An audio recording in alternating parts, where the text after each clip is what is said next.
Peran negara Indonesia di tengah konstelasi Perang Dingin. Konflik Perang Dingin adalah periode ketegangan politik dan militer yang terjadi antara Amerika Serikat dan Uni Soviet. Periode ini berlangsung dari sekitar tahun 1947 hingga 1991 yang ditandai oleh adanya perlombaan senjata nuklir, perlombaan kekuasaan, dan berbagai konflik regional.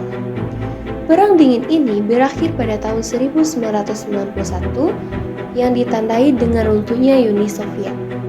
Setelah runtuhnya Uni Soviet, Indonesia terus mengalami perubahan politik dan ekonomi serta berbagai tantangan dalam membangun sebuah negara yang stabil dan makmur. Meskipun demikian, konflik Perang Dingin masih mempengaruhi politik dan hubungan internasional Indonesia hingga saat ini. Berikut adalah beberapa peran negara Indonesia dalam tengah konstelasi Perang Dingin. Diplomasi. Indonesia adalah salah satu pendiri gerakan non-blok, yaitu gerakan yang bertujuan untuk menjaga kemerdekaan dan netralitas negara-negara berkembang yang tidak ingin terikat dengan salah satu blok dalam Perang Dingin. Gerakan non-blok sendiri dimulai dalam Konferensi Asia Afrika yang diadakan di Bandung pada tahun 1955, yang dihadiri oleh 29 negara dari Asia dan Afrika. Konferensi ini menghasilkan 10 prinsip dasar kerjasama antara negara-negara Asia Afrika yang dikenal sebagai Dasar Sila Bandung. Prinsip-prinsip ini meliputi penghormatan terhadap hak asasi manusia atau HAM, kedaulatan nasional, persamaan ras dan bangsa, penyelesaian damai sengketa internasional, kerjasama ekonomi dan budaya, serta penentangan terhadap kolonialisme dan imperialisme. Selanjutnya, bidang ekonomi. Indonesia mengalami perkembangan ekonomi yang signifikan selama masa Perang Dingin. Indonesia berhasil meningkatkan pertumbuhan ekonominya dari rata-rata 2% pada tahun 1950-an menjadi rata-rata 7% pada tahun 1980-an.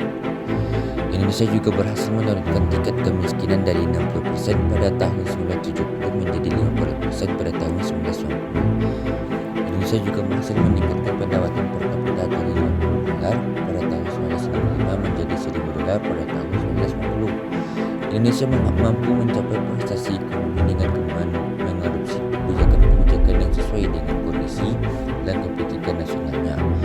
Indonesia memanfaatkan sumber daya alamnya, terutama minyak dan gas bumi, sebagai motor pertumbuhan ekonominya.